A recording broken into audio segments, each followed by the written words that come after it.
Hi everyone, thanks for watching. You can support our work on our website ageoftruthtv. And please like our videos, subscribe to our channels on YouTube, BitChute and Brighteon. And remember to hit the bell for notifications. And follow us on Instagram and Facebook. To be sure not to miss any of our shows, you can sign up for our newsletter on our website ageoftruthtv.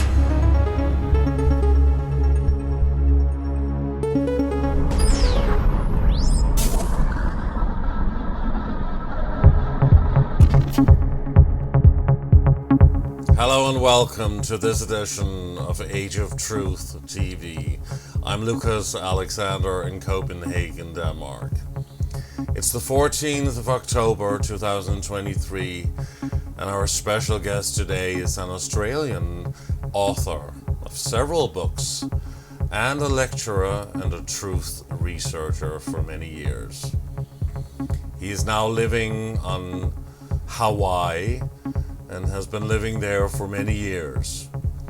And he's been researching the global conspiracy and how all the dots are connected. He's here to talk about that and current events. And I would like for him to introduce himself on the show. MAKIA Freeman. Thanks, Lucas. Yes, so I am the editor of the Freedom articles, and I've been researching the worldwide conspiracy for about 16 years full-time now. I did release my first full-length book just recently, a few months ago this year. It's called Break Your Chains, Exposing the Grand Conspiracy and Presenting the Way Out. And it's really a summary of all the work I've done, digging into trying to understand who's running the world and how they're doing it, and then importantly, what we can do about it. So it starts off with some of the more obvious things, that hopefully people can see, such as that there's a lot of political corruption, that politicians regularly and routinely lie to us. And it goes a little deeper then, talks about some of the whistleblowers that have produced documents, who've worked in the military intelligence or the deep state. And it kind of keeps stepping deeper, looking at the censorship phenomenon that's happening around the world, the climate change hoax, then looking at pedophilia, looking at Satanism, and really getting down into the core of what is this cult that's running the world, what joins them together, what connects them, and what's their agenda. And it also looks at the extraterrestrial question. Are aliens here? Have they visited us? What are they doing? How do they fit into this? So once I've really presented the problem and laid it out in great detail, then I turn my attention to the solutions, and it's a similar thing. I start with the more obvious solutions, what we can do maybe on the physical plane, then on the mental plane, on the technological plane, finally getting down to the spiritual and energetic plane.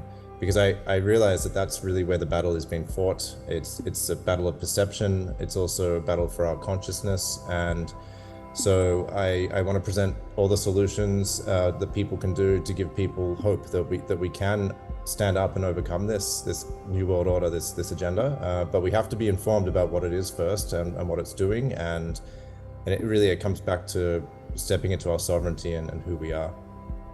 It's going to be so exciting, absolutely fascinating and mind-blowing. And as you just said, you'll be talking about the problem and you'll be presenting the solution.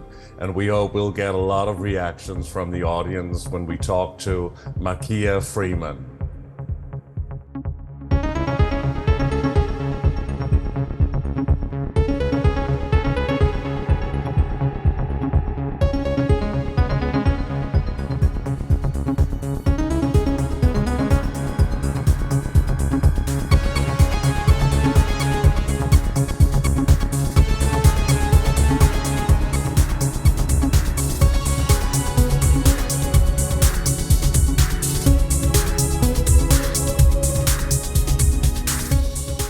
Good evening from Copenhagen, Denmark, and good morning to our special guest, MAKIA Freeman, joining us from Kauai on Hawaii. Thank you so much for being with us. Thanks for having me, Lucas. Just before we start, I just want to say I really like your work and your videos. The most recent one I watched was when you were interviewing John Lam Lash, and that was really funny because it was very informative, but also funny because there was some like antagonism between you two, and Yeah, he's kind of like that. He's a provocateur, huh? For sure. For For sure. sure, yeah. But we've had a lot of those on, so I've had a lot of fascinating dances with a lot of the giants here, so I'm used to it. Right. Yeah. Great.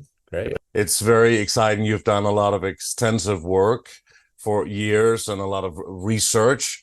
And I know that you've been writing a lot of articles on your um, freedom, what is it called? freedomarticles.com. And you have Yeah, so the many freedom articles articles. there. Yeah. And this goes, you go into all kinds of major topics. So basically, first of all, before we go into all of those topics, please address the two recent major world global topics that we're facing right now here in October 2023. Obviously, the fires in your part of the world, on Hawaii, on Maui, in Lahaina, and how that was obviously staged and, well, they used I suppose, directed energy weapons. And you can go into that. And please also talk about the recent conflict in Israel and Palestine. And then we'll go Sure. into the rest. Okay. Be happy to. Yeah. So let's start with the Hamas-Israel situation. So people have to realize, if they want to learn the truth and be aware of what's going on, that nothing is really as it seems. So whenever the media reports on something, they're selectively, first of all, choosing what to report on. Then they are choosing what facts to present, and they are choosing how to present those facts. And this is when they're not lying, which they're also doing a lot. And so there is a concept called atrocity propaganda, which has been going on for probably since the start of time. And it was definitely used a lot during the world wars in Europe. So basically, when the ruling class of a particular country wants to start a war, they basically soften up the population to get ready for it by demonizing the country that they're going to invade or attack. And so they draw pictures, they draw cartoons of German people with bayonets stabbing babies, or these things like this. And you can look it up. There's a lot of historical examples. And so the same thing happens here when either side, but because Israel has such a massive control through its Zionist network of the Western mainstream media, they are able to present the point of view, the perception that they want people to have very easily. And so they can demonize Hamas or these other groups very easily. And this is not to say, though, that that Hamas didn't commit some atrocities. I mean, I think one important thing is just not to take sides. It's to look at this and go, well, both sides have done horrible things, including killing civilians. Now, we don't know exactly whether Hamas killed women and children. Maybe they did, maybe they didn't. But clearly, Hamas doesn't represent the Palestinian people. And it's just important to kind of go, well, we don't exactly know what happened. We know that there was some kind of attack, some people were killed, but I think it's fair to say that Hamas didn't do anything that the IDF, the Israeli Defense Force, hasn't already done. There's been a lot of killing of innocent people, a lot of horrific stuff happening both ways for a long time. And another important thing for people to remember is that Israel created Hamas. And this is very easy to look up. There's nothing really controversial about saying this. They created it quite a while ago as a counterbalance to the PLO, the Palestinian Liberation Organization. And this comes back to concepts that George Orwell's talked about how the state always needs an enemy. And it's actually very useful for the state to have an enemy, because then they have someone to unite the population behind, to demonize, to attack. And so Hamas serves Israel in a lot of ways. Now, another really key point to understand about this is that there is no way that this kind of attack could have happened without Israel knowing about it. And the reason is simply that their fence is one of the most technologically advanced, sophisticated surveillance apparatuses in the world. It's incredibly high tech. There are reports that it can even detect a cockroach that's coming up to it. But even if that is an exaggeration, people have said that it can detect the flutter of a bird's wings, or a small animal like a fox or a cat. And these are Israeli soldiers or former Israeli intelligence officers that have worked on it, have had parts on it. This is where this testimony is coming from. And I get into this in a couple of my recent videos. So when you look at any of these kind of events in history, whether it's an assassination or a false flag operation, there are a couple of key questions to ask. One is who benefits. That is always going to cut through all the misinformation and propaganda and get to the root of like who had the real motive to do this. Another really important key question is who had the power to call off the usual security. So who had the power to downgrade all the normal security precautions? Now that's going to be a very important question to ask when it comes to say 9/11. It's going to lead you back to the neocons and the Bush administration, the Zionists in the US government. In this case, I don't know exactly how the Israeli upper ruling class works and who's in charge of what, but asking that question is definitely going to cut through things, because there's no way that they could have that Hamas could have come in. There was a Palestinian tractor that got through the fence. We saw unbelievable images of Hamas militants flying in on hang gliders, motorized hang gliders flying over the fence. I mean, in under ordinary conditions, they would have been shot down in a few seconds with a matter of ease. But yet they were allowed to just somehow come in. And then even when they got in, there were no police or military force that were defending the Israeli civilians, right, for hours. So all of this is these are the telltale signs that this was known about. It was allowed to happen. And it probably wasn't known about by many Israelis. It seems like it took a lot of people by surprise. But the people that really have the power and really are in the upper part of the ruling class, they knew about it. They allowed it to happen because it's convenient for them. Now they have an excuse to go in and completely destroy Gaza, do whatever they want. And Israel is already committing war crimes by inflicting collective punishment. I mean, they are basically cutting off electricity, food, fuel, to an entire area of almost 2 million people.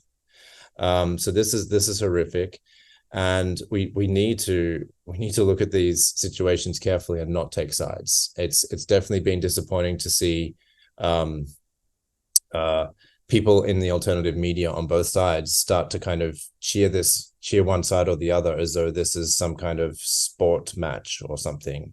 And the same thing happens in politics. People get so blinded into cheering for Team Red or Team Blue when there's a force that controls both sides. And I would say, we do know that there is a Zionist agenda, right? I mean, that is obviously yes. Part of that old conflict, and now they're stirring up things again. They do that occasionally, and now there's a new war, and obviously they would like the Palestinians or Hamas to be the ones to be the aggressors. So they can probably impose further control on the population, and maybe it's the old divide and conquer strategy as always. But don't you also think it's a way to take the focus and attention away from the conflict in the Ukraine that we hear about all the time? Suddenly we don't hear about it anymore.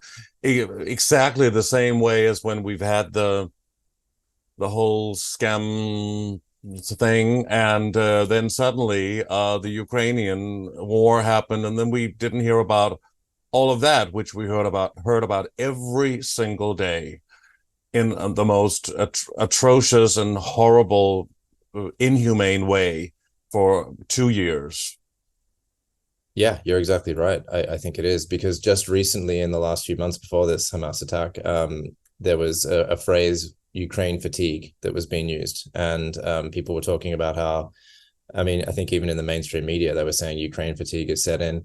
People get bored of it. People lose interest. They lose the passion for it.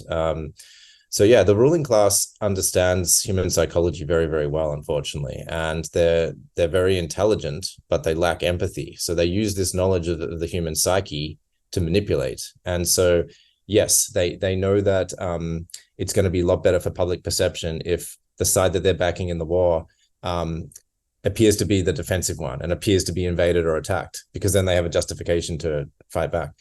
That's one aspect. But yeah, there's a phrase that the World Economic Forum head Klaus Schwab used, and he said polycrisis. He said we're moving into an era where there's going to be multiple simultaneous crises happening around the world, and this is what I think is happening. So we've moved from that phenomenon that we all went through for 3 years, that took over the world, and that kind of died down. And then right after that, the Ukraine-Russia war started, and now Ukraine fatigue sets in, and then we have another war, and then we also have other things that are happening as well while these are going on. So we're constantly, humanity is being herded kind of like sheep into the desired direction through these never-ending emotional crises that are designed to provoke emotional reactions and keep people in states of terror and fear. How can it be, Makia, that people still believe in all of this? I mean, that they're still so gullible, easily indoctrinated and mind controlled, which it is, collective mind control, totally.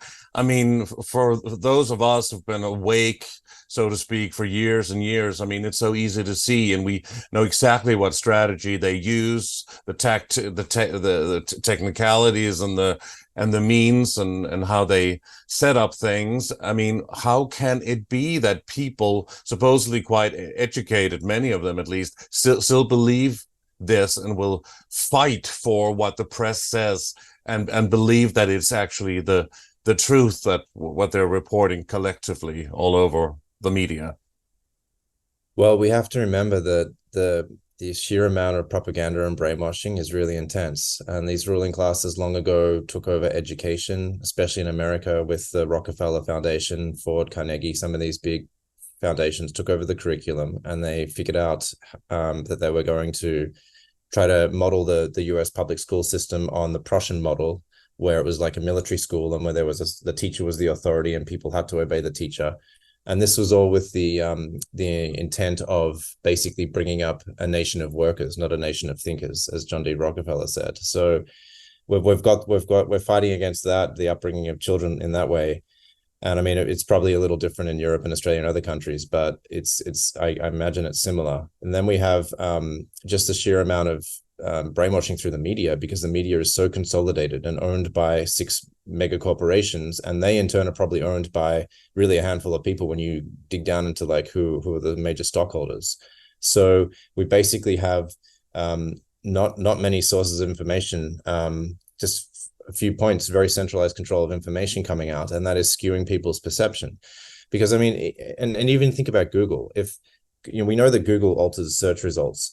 If someone searched for a couple of things per day and they're getting a slightly twisted, kind of manipulated search result every day, and and it might be just about random things, but if they look at a couple of things every day and Google tells them, this is how I want you to think about this particular issue, and then that you add that up over months and years, that makes a big effect on someone's mind and their outlook on the world.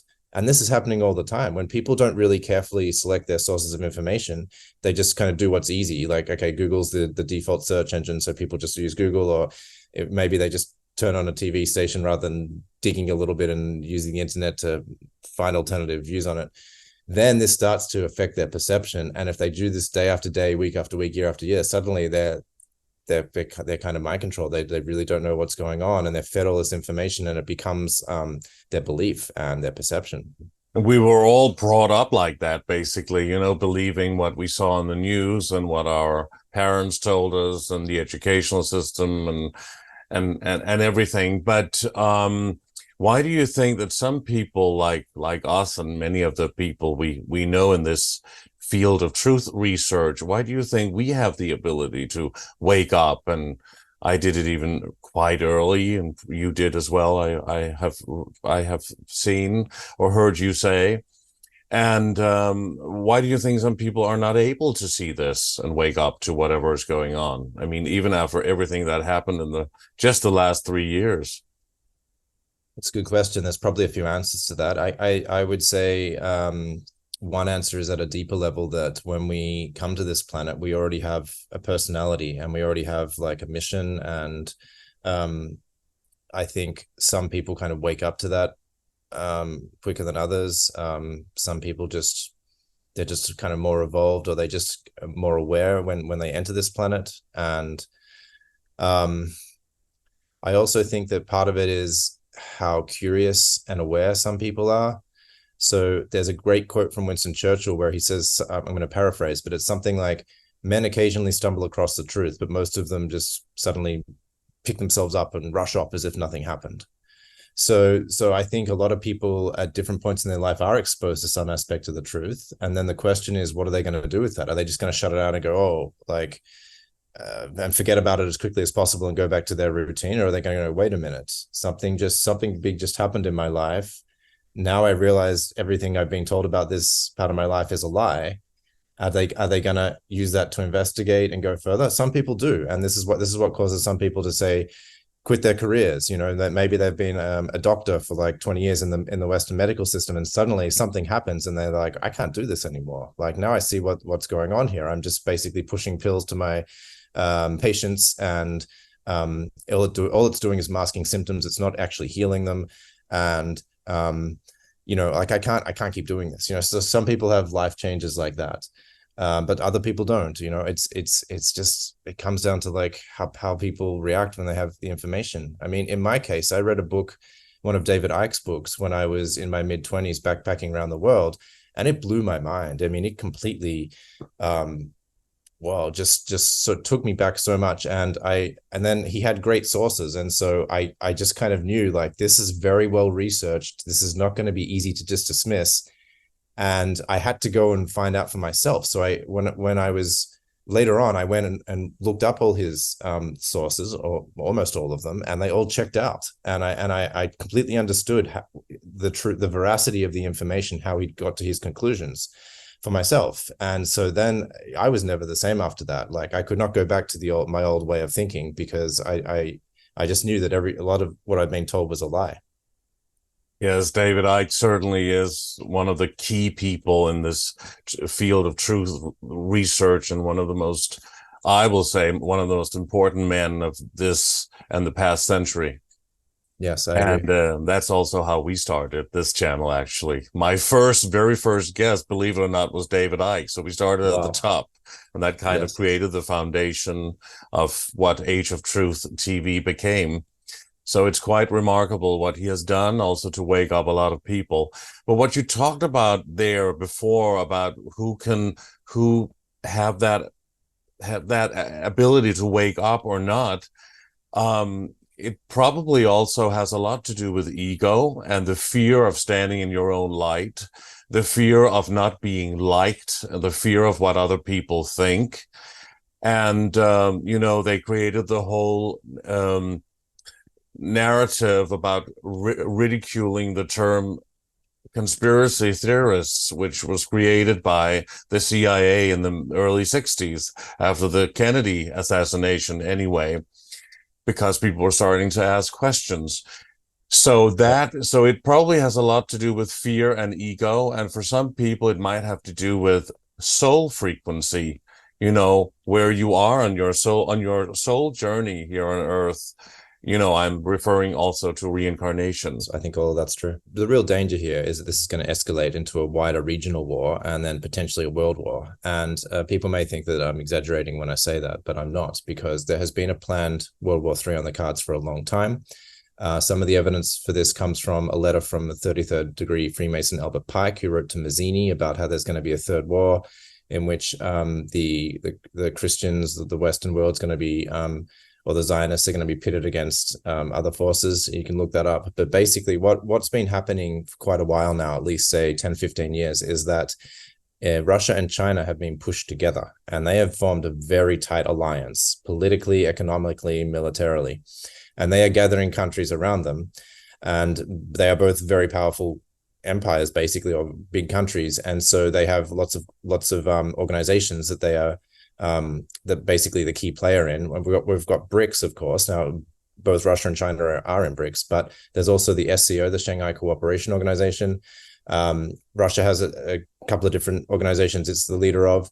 And so they are basically bringing a lot of these countries that are in Eurasia into their orbit, especially countries that don't really like the US and the West and what's been happening. Like a lot of these Middle Eastern countries are tired of the US because the US just invades them and rapes them, takes their resources. And so Iran has been, like against the US for a long time. I mean, if you look at what the US has done to Iran, you can go back to 1953 when Eisenhower was in power, and they were already starting coups then, where they overthrew the democratically elected prime minister or president, Mossadegh.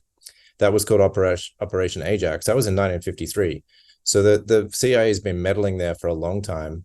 And then, of course, there's been a lot of antagonism over the years. The US took Iraq's side in the Iraq-Iran war in the 80s.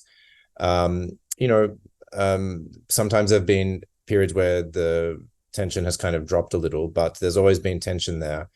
Recently, what happened a few years ago was that Trump just decided he would assassinate Iran's top general, Qasem Soleimani. They just took him out. They just killed him. And that was horrific for the Iranian people. There was days of mourning over that. And Iran, rather than emotionally reacting right then, gathered together and said there is going to be some kind of response. And then a few days later, they said, okay, what we're going to do is we're going to take out a few military bases, a few installations in Iraq. And so they called up about an hour beforehand and they said to Iraq, okay, get everyone out. We're going to bomb these buildings. And they did. They took out a few buildings with pinpoint precision. So it actually worked out that reduced the tension. The Iranian people felt like they hadn't been insulted. They'd gotten something back. Trump just left it alone. He didn't escalate it. And that it kind of ended for then. But it's a dangerous situation, very dangerous. And what's been happening is that Iran has been pulled into the orbit of Russia and China, and they are starting to kind of cement this alliance in. It's going to become like a political, military, economic alliance, which means that basically if Iran gets attacked, China and Russia will be defending it. And so we're at a very dangerous point in history now, because Israel has been constantly talking for a long time now about how Iran is like the worst thing in the world and it's like the source of all evil, and they're just itching to attack it. If they get Iran into this, then that's what I'm saying. It could easily erupt into a regional war, into possibly a world war, if the US and NATO come in on Israel's side and Russia and China come in on Iran's side. So I really hope it doesn't get to that. I hope cooler heads prevail. But this is a possibility that we're looking at, because what we'll see now is a lot of demonization of Iran and a lot of propaganda that Iran funded Hamas or knew about Hamas's attack. And I don't think there is really the evidence for that. I could be wrong, but I think Iran has kind of been careful not to do something too much like that, because they know what could happen. So I don't know where this will go. I see that this is a distinct possibility, and I hope that people are aware of this agenda and basically don't fall for it. Well, we've been talking about the possibility of this World War III for many, many years, especially in this field, and been fearing that they would actually do that. But then for a while we thought, well, maybe it's not going to be a physical war, military war in the same way, globally at least, but a war on the mind, which it certainly is anyway, and war on perception, and the whole, let's say, AI aspect of it as well. So maybe it's more an informational war that is coming, and that can be part of this great reset. I mean, everybody is hooked up to computers and their telephones and the whole smart grid and electromagnetic frequencies. We are being bombarded with that from all sides 24/7. So, I mean, and they can, of course, they use mind control that way as well, also to I don't know, beam information to your mind and probably also to your body. What are your thoughts on that? I mean, it's a big topic. We can get into that a bit later as well, but just whether you think what kind of war this Third World War will be, if it will happen. Yeah, I agree that those kind of things are going on. And I think in some ways, people have used new phrases to describe war: fourth generational warfare and fifth generational warfare, which is basically a war that includes all these new spheres, like the informational sphere, the propaganda sphere, the cyber sphere, not just like kinetic fighting on the fields. And I think in fifth generational warfare, it's really about governments trying to attack and control their own populations. And so it's actually useful for them to be in a war, because then there is an enemy. This is what we were talking about earlier. So each country can say, oh, there's an enemy fighting us. We have to militarize, we have to like combat them. But really, they can then use that military force against their own population under the pretext that they're fighting an enemy. And both countries can do this. So to just pick a really crude example, US can say, well, China's really bad. They're doing all this stuff. We've got to fight them back. And then they can build up all this infrastructure and military and then suppress the American population with it. And vice versa. China can say, hey, look at what the US is doing. It's like, funding Taiwan, it's sailing its ships through the Taiwan Strait, blah, blah, blah, and build up its force and then suppress its population. So we have to be aware of this kind of phenomenon as well, that basically all the citizens of the world have a lot in common with each other, and we're all being suppressed by our own governments. Absolutely. And that is the old-fashioned way of let's say, creating war and manifesting it on an international level. But now we have other means. So let's see. I mean, I think both are happening anyway. Please talk about what happened on Hawaii, on Maui, in Lahaina. Directed energy weapons is certainly a thing. It's probably been there for the last 50, maybe to 100 years. And the military has a lot of technology that we are not allowed to know about. And this is similar to what happened in the area called Paradise in California a few years ago, where trees were standing green and looking well next to a house that was totally burned to the ground and turned into dust.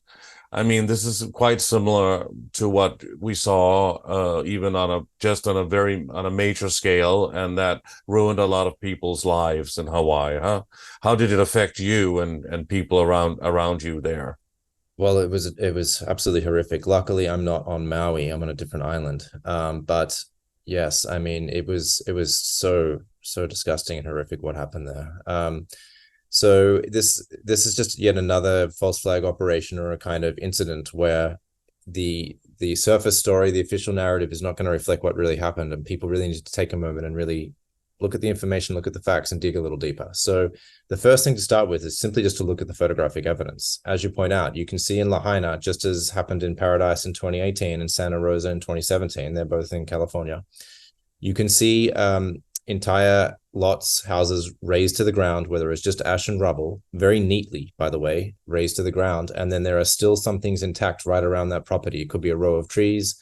In some cases, it's even things made of plastic, like plastic rubbish bins. And what happens is there are neighborhoods where you see certain properties completely turned to ash and rubble, but yet there is somehow a house standing completely intact in the middle of all of it, as though the fire just magically jumped over it. There are trees all around still. A lot of them are still alive and green, that somehow survived, and yet all the stuff inside the house, with the glass, the metal, everything else, is pulverized. When you look at the photos of the cars, they're missing all the glass, and you just have the shell of the car, the chassis remains. And often you can see that the metal from the car has melted and dripped onto the asphalt below. So it doesn't take that much research to figure out that the melting point of glass, I can just talk in Fahrenheit for a minute, is 2700 Fahrenheit. A lot of these metals inside of cars are aluminium alloys. And so their melting point is somewhere between 1200 to 2000 Fahrenheit. Yet an average forest fire only burns at around 800 to 1000 Fahrenheit. So it simply doesn't have the heat to be able to do this to the metal and to the glass. Not to mention that in the case of Lahaina, there is no forest around it. So there's no way that the official narrative that it was a forest fire adds up, because there aren't enough trees. There's mostly open fields. So clearly something else caused this fire. And yes, part of what's hopefully going to awaken people to the truth is realizing that the official narrative is not true, and that we need to expand our perception of what is possible. A lot of the ways that we are being controlled is that we don't understand what technology exists in these deep underground military bases and tied up in the military area. And so we think, we only look as far as we can see, and most people are pretty blind, and they don't understand that these weapons exist, and they've been deployed, as you say, for quite a while. I think probably the most famous incident where they were deployed was 9/11, because in 9/11 we have massive, huge skyscrapers. I mean, the amount of concrete and steel and glass that must have been in those things would make a massive pile. And yet, when you look at the rubble on 9/11, there is hardly any rubble. So where did all that material go, right? So, but with the directed energy weapons, they can actually pulverize things. They can turn them to dust. And on 9/11, if you look at the work of Dr. Judy Wood, she shows how there was a lot of fine dust that was blowing around in the air. It was covering cars and people. All this material from the buildings was turned to dust with these exotic weapons. They're like a microwave plasma-based weapon. They have been used for a while. It turns out that the US military has 2 directed energy weapon bases inside of the US. One is in New Mexico and the other is on Maui itself. Just an interesting coincidence. I spoke to someone that said they saw laser beams in the sky. I haven't found videos that actually caught like a direct beam coming straight out of the clouds, but there is video evidence where you can see the black clouds billowing and puffing, and there is like flashing that is happening inside of the clouds. And it should also interest people that there were certain boats set on fire. That's another great point, I mean, that alone should make people ask some critical questions, huh? I mean, how can the fire reach the boats? Absolutely, yeah. See, a normal forest fire can't just jump across water to catch the boats on fire, but an electrical microwave fire can, because the water could conduct it, or the laser beams were just shot down directly onto the boats. Either way, and some people have speculated that smart meters are also involved in this. They can spontaneously combust, or they can be targeted to combust, and then the houses with smart meters could be destroyed very easily. So there's lots of really damning evidence that this was not a forest fire, and I really hope that people here on Maui and Hawaii can keep asking the questions to the officials, because there are some officials that are in on this. Not all of them. These operations are normally very compartmentalized, and it's only the people at the very top. I don't think it's fair to blame all government officials all the time, but there's a certain group that know what happened, and they're engaging in the cover up now. Why do you think they did that on Hawaii? What did they gain from it? What did they want to gain from it? Was it to make like a global scare, or was it part of the whole climate change, implementing new rules and regulations for this climate agenda? Yes, the best motive seems to be the motive that seems to explain it the most is that they're clearing the way to turn Lahaina into a new smart city, or a 15-minute city. So in the last couple of years, we've heard a lot about these 15-minute cities, or they've called them 20-minute cities as well. But the goal is that they want to create areas where people can live, and everything is within 15 minutes. The dentist, the hairdresser, the supermarket, everything, right? That's fine. That all sounds great. But what they're not telling you about this plan is that you cannot leave this area. These are going to be like bubbles where you're trapped in and you cannot go. Or maybe when they start it, they'll basically make it very difficult. You'll have to have only a couple of very good reasons, like some health emergency that can't be solved by the medical clinic in that 15-minute bubble, or something like that. But of course, then they'll have all the power to decide who can leave and who cannot, and they can just change the rules at any point they want, and just basically make it so that no one can leave ever. And they've been starting to kind of slowly inch this out. They did a thing in Oxford in England where they kind of started doing it. There's a lot of pushback. But I don't know why they chose Lahaina specifically. It is a very strange choice. But maybe they're just trying to see if they can get away with it on a small island first before they bring it to the US mainland. Lahaina there's other motives too. Lahaina is just a very popular tourist attraction, and the land is worth a lot there. Maybe some developers are trying to cash in on people being scared and selling quickly.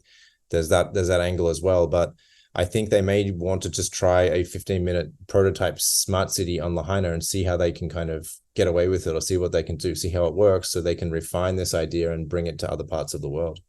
As a kind of a testing ground in a way, but there were also celebrities living there, huh? And their houses were untouched. Nothing had happened to those houses.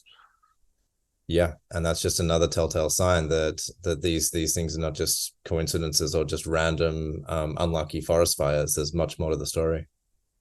And now they also focus a lot. They have done in the last recent years, at least, on the forest fires in Australia. That's your original country, actually. Yes. but they've always had those, right? And now Yes. suddenly they make them bigger also with directed energy weapons, or what? Well, another aspect of this, I'm glad you brought that up, is that the day before the attack on Lahaina, there was massive chemtrail spraying. It was really intense, and people were noticing it. They could see the zigzag cross lines in the sky.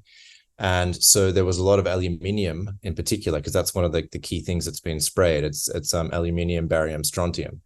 Well, the aluminium falls to the ground. It's tiny little metal particulates and covers everything, cars, trees, houses, everything. And then it's very, very flammable.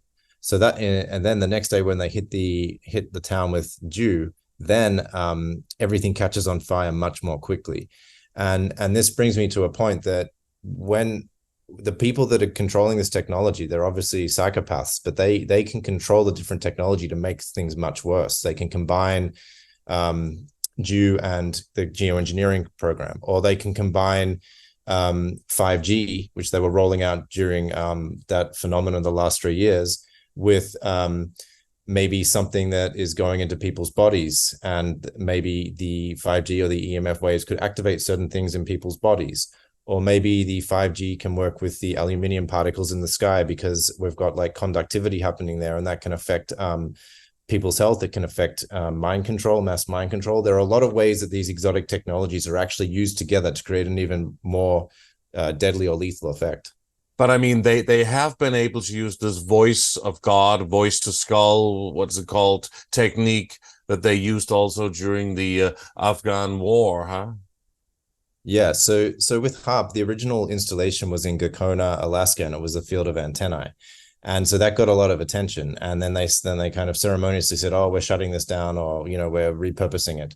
But there's some great researchers out there. Elena Freeland is one. She's done great work on this. She talks about a space fence. But basically now, I heard a figure that there was something like 240 kind of mini HARP stations around the world.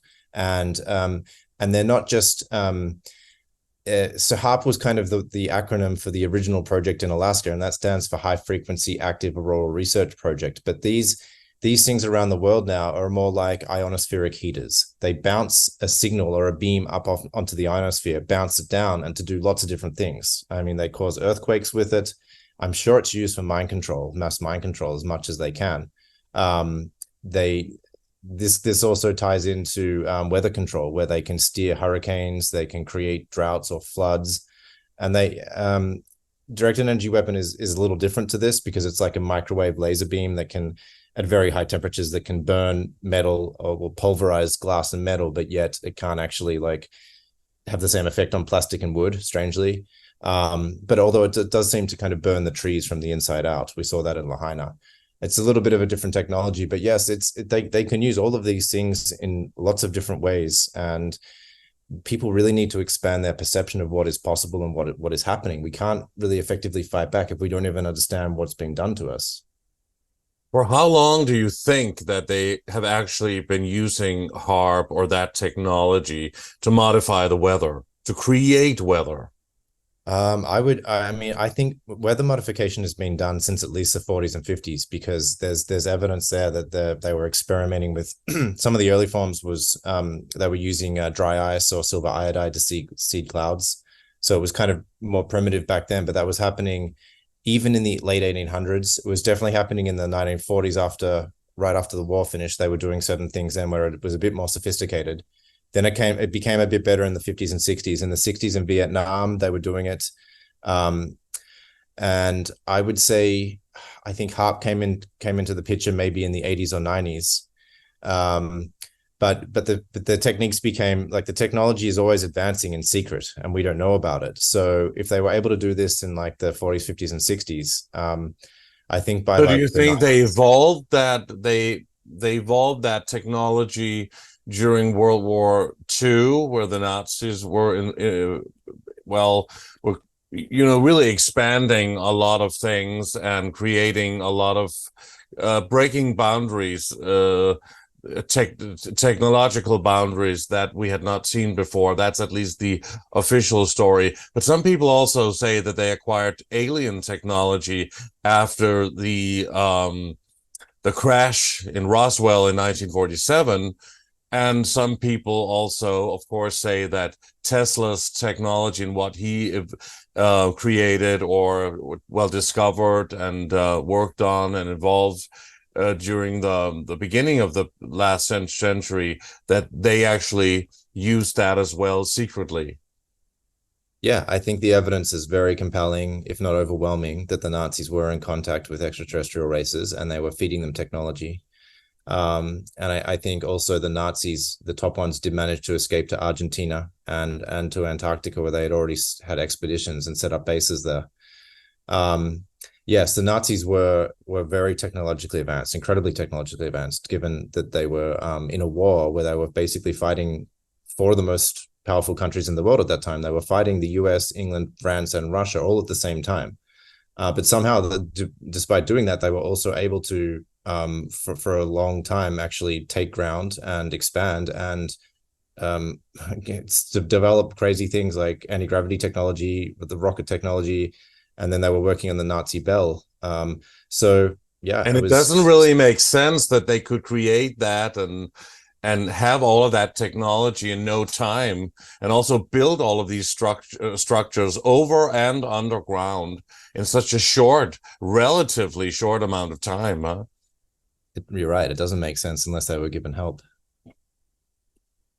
Help from extraterrestrials, from visitors from outer space, or alien beings that are already on Earth, or inside of the Earth, or whether you believe in flat Earth or whatever. There is a territory that we do not have access to. Yeah, that's a good question. And I mean, when you investigate that kind of thing, you can see that they were steeped in the occult, and they were using some of their psychic women, the mediums in the Vril group, like Maria Orsic, to communicate with some of these groups and maybe download information. Maybe these were the plans they were getting for like how to build anti-gravity technology. There's evidence there. I mean, it's hard to prove, but I mean, personally, I've looked at it. I do believe that the Nazis escaped to Antarctica and set up bases there, and they had technology there. And that turned into a secret space program. Yes, certainly, and also all of the Nazi scientists that they brought over to America during Operation Paperclip, and what you just mentioned, all of the Nazis, and probably also Hitler, that went to Argentina and other places in South America, huh? Yeah, and so, you know, this gets into areas where people might say, well, this is kind of speculation. There's not so much evidence. Yeah, I mean, the evidence trail starts to kind of run out and it gets more difficult to prove. Although we can say in the case of Hitler, the FBI had a file on him in the 1950s, and I include this in my book, Break Your Chains, because I want to kind of give people, break down the evidence for people of like, okay, here is what is declassified documents. Here is what we know. And then here is what is whistleblower testimony. Okay, maybe that's a little bit more hard to prove. But in the realm of declassified documents, yeah, we have documents on cloud seeding, on weather manipulation. We have documents on UFO craft. And yes, we have documents on FBI files on Hitler. They knew he was alive. This was in Argentina in the mid-50s. And they weren't going after him then because it suited the ruling class of the US and this global satanic cult to for everyone to believe that Hitler died in a bunker in 1945 and that the Nazis lost the war. And they didn't want people to know about all the Nazis, the 1,600 of them that came into the US and went into the CIA and NASA and other places. And also a lot of Nazis went to Russia and Britain and France as well. So they basically took the top knowledge of these engineers and technicians and scientists and then kept going with their research. But this time it was for different countries. It wasn't for Germany. But that war was orchestrated as well, right? By the same, you call them the ruling class, and we could call them the cult or the Illuminati. The Rothschilds were funding the Nazis, right? And creating the possibility for that war to be what it was, the biggest war we've ever seen so far, at least in terms of weapons and destruction. But a lot of people also say, especially nowadays, that a lot of what we hear about the Holocaust has also been exaggerated, not necessarily all of the destruction, because we could see that, and there was an enormous loss of people as well. So many people died, but some people are speculating that maybe not 6 million people died. That has been exaggerated as well. What are your thoughts on that? Yeah, I agree that the 6 million figure is a very interesting one, because there's evidence, if you look at newspaper clippings, actually back in the 1900s or 1910s, before World War One, where there were certain Jewish leaders that were talking about a 6 million figure even back then. So there's almost something that's kind of biblical or prophetic about this number for the Jews. It's very strange, but it was cropping up then way before World War One, even before World War Two. Yeah, I mean, on the question of the Holocaust, there's no doubt that the Nazis imprisoned people. There were concentration camps. They were horrific. There's no doubt about all this. But I think it is fair for any researcher, any historical analyst, to look at any historical event and be able to say, well, did this happen? Did this not happen? And just conduct their own research and make their own opinion. That doesn't have to be, that should not be anything controversial. But yet, yes, there is definitely a whole industry that's developed around this 6 million figure, the reparations that Germany was paying to Israel, and I think maybe is still doing, but it became a whole industry, and it became something that you couldn't question, even though it was a historical event like anything else. And so then basically out of that, what happened was that they came up with this term, just like they came up with the term conspiracy theorist to get people away from the truth after the JFK assassination. They came up with the term Holocaust denier to try to dissuade people from just, people that didn't have any particular bias against the Nazis or the Jews either way, were just objectively looking into what really happened in World War II with these camps. They didn't want people investigating that, so they slurred them with the label of anti-Semitic and Holocaust denier when they were just investigating what happened. And there are, I think there's also, a lot of good evidence that this 6 million figure cannot be accurate. It simply wasn't logistically possible for the Nazis to have killed that many Jews in the concentration camps. However, in saying that, that's in no way denying the suffering of what happened to the Jews, and the fact that the Nazis were a fascist, evil regime, and they killed a lot of people, they captured a lot of people, they pushed forward the New World Order a lot. I mean, Hitler himself used that phrase New World Order. When we look at this phrase New World Order they've been banning about, so many leaders have used that. George Bush used it, Gordon Brown when he was Prime Minister of England used it, Hitler used it. So it's Henry Kissinger wrote a book called The New World Order, and whatever the rest of the title was, or maybe it was just called The New World Order. I mean, all of the heads of states and prime ministers and presidents have talked about and mentioned that at one point during their reign on the throne there for 4 years or 8 years. I mean, it happens all over the world.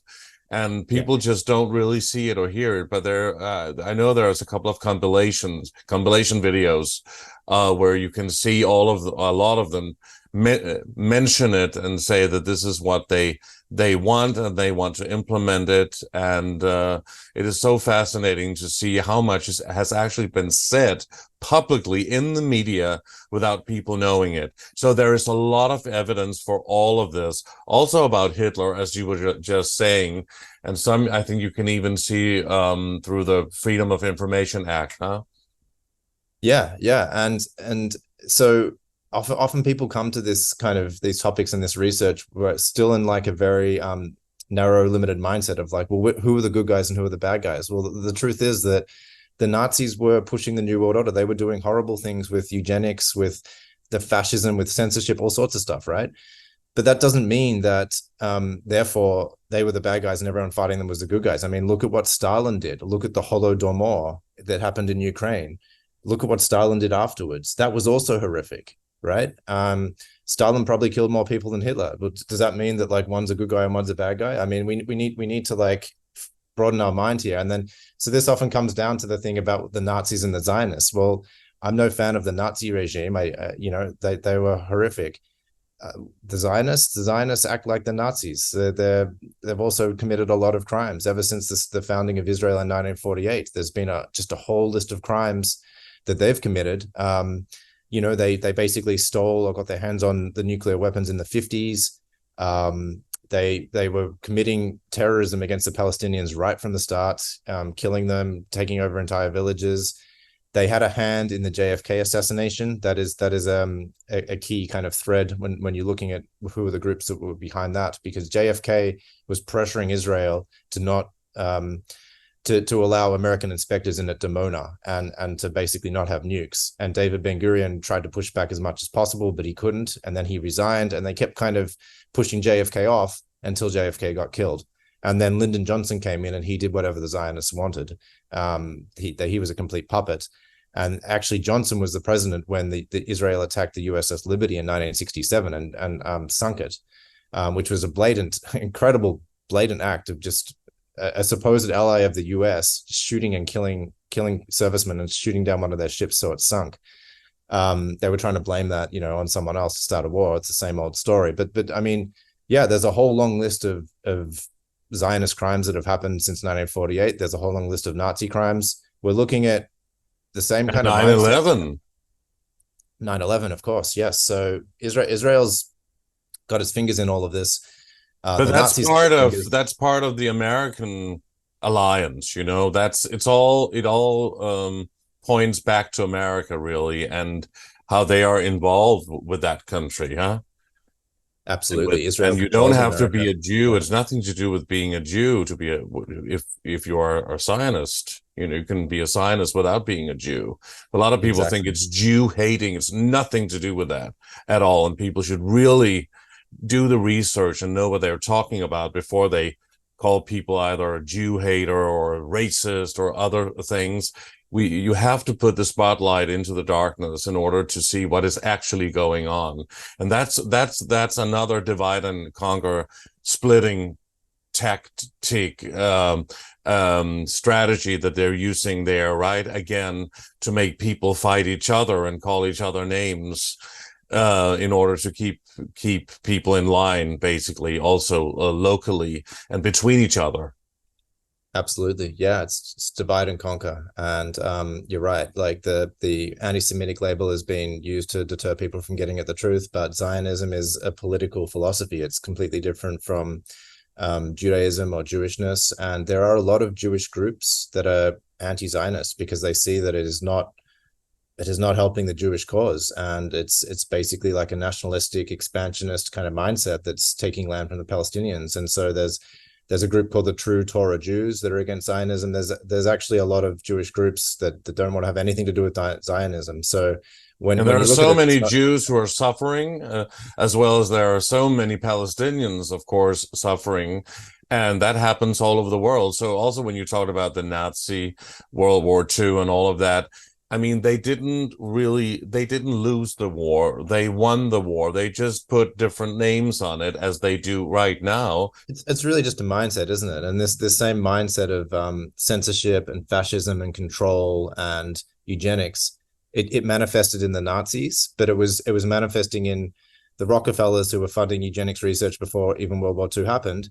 It manifests in the Zionist. It's a mindset. It's not about a particular race or nation. It's this mindset that's ruling the world. And this is probably a good segue into what is really behind it, because what we're really looking at, in my opinion, is a satanic cult. This is really about Satanism and black magic. That's at the core of all of this. Yes. Why? Oh, why stop there? Please go on. Party down. Yeah, so I mean, when I've really researched this, what I've found is that when we get to the heart of it, we see that there's this ruling class in different countries, but it's an international network, and what binds it together is pedophilia and Satanism, and they're getting together in these satanic rituals, and they are basically opening themselves up to higher entities, interdimensional entities, through this ritual. And it's like a two-way street. So they are basically able to communicate with these entities and maybe get information from them, but the entities are also controlling them and influencing them. And so it's basically what happens is they use these rituals that happen in places like Bohemian Grove and in the rich mansions, and they get into certain frequencies, and then they get basically possessed. And I believe that there is also a whole element of this, which is the reptilian element. And that's also a key part of this. I don't feel like we can really understand what's going on in the world unless we talk about this. We talk about everything here on this program, as you know. But I mean, do you think, I've been speaking to so many people about this, but do you think that let's say the devil or these dark demonic entities, that they actually manifest physically in front of people when they do these rituals, and they combine that energy which happens in that circle, or whatever it is that they're doing with this satanic ritual? Do you think that they can summon the devil or these dark entities, or is it like an energy force? Can they see it visibly with their eyes? I think to answer that, we need to distinguish between a couple of things. So I think there's actual entities that are normally outside the normal visible range of sight for people, but when people get into an altered state, as they do in these rituals, well, then their perception expands and they can see them. That's one phenomenon that's happening. There's another phenomenon where David Icke's done great work on this, but he spoke to whistleblowers like Arizona Wilder and other people that were they were actually trained to be leading these ceremonies and conducting them. And they talked about how there's hybrid bloodlines. So there's people that are composed of half reptilian, half mammalian, half human DNA, and they shift between human form and reptilian form. And the key thing for them is the blood. When they have the blood, then they shift into reptilian form. And it's not just human blood that they want, but they want certain chemicals that are secreted into the blood at the point of death. And the only way they can get those chemicals to be secreted is to scare the hell out of the victim right before the point of death. And so some of the ritual is designed around this. It is basically getting people in there, innocent victims, scaring the hell out of them, killing them right at the point of death, and drinking their blood.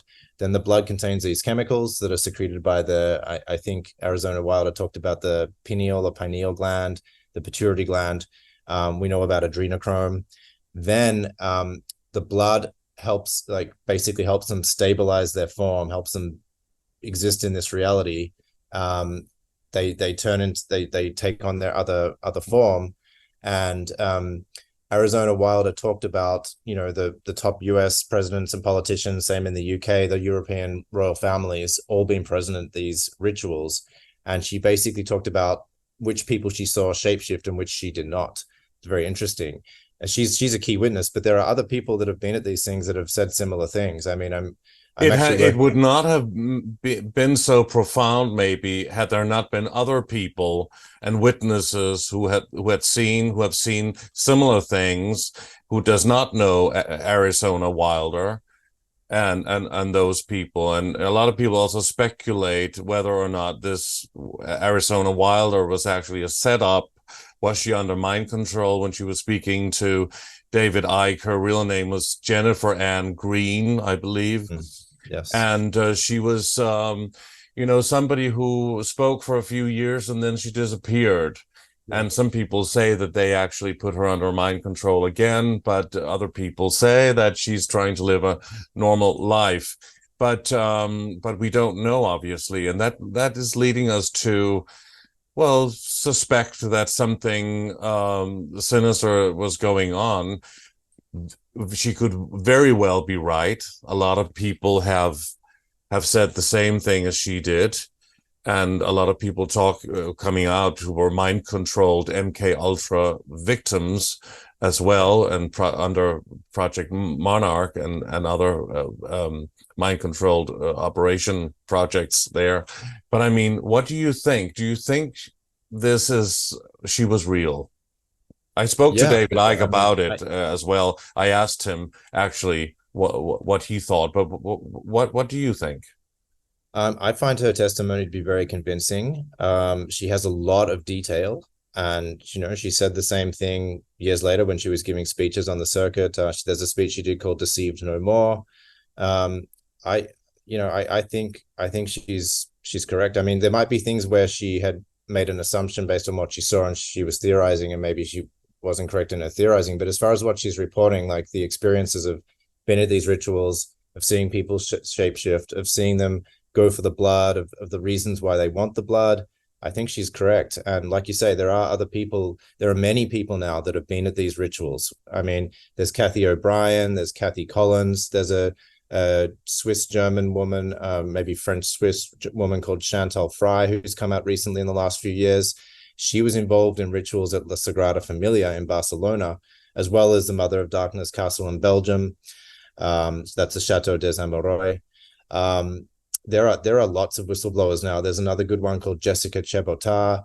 She was also trained to be a Mother of Darkness. A lot of these women were trained to be Mother of Darkness, and then they refused. They undid their programming and escaped. And they talk about the satanic structure and how there's a council, then there are groups below the council, and how it works. It's like a giant multinational corporation. So we have there's a lot of evidence that's been compiled on this satanic cult, what it looks like, who the people are, what they do, like what their agenda is.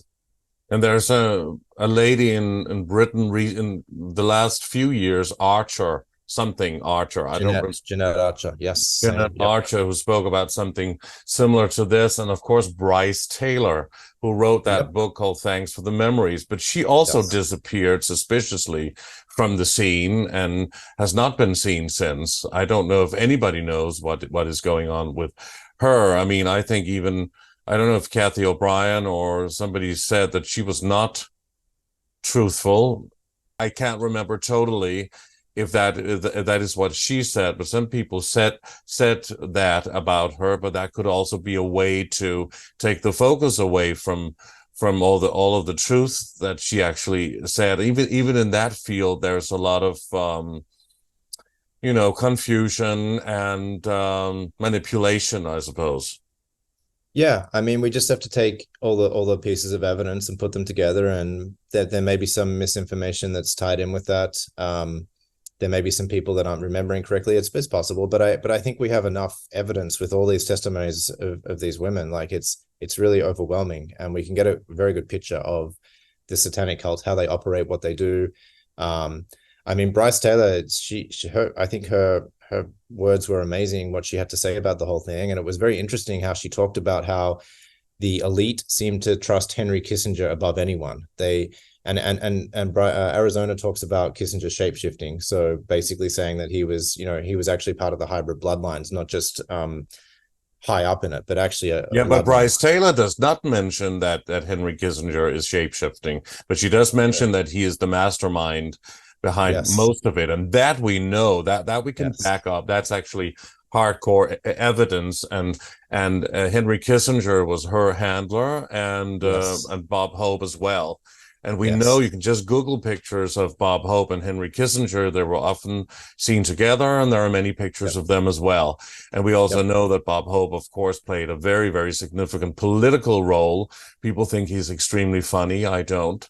But some people think he is. But I think there are other comics that were way greater, like George Carlin, for example, or Joan Rivers. George Carlin.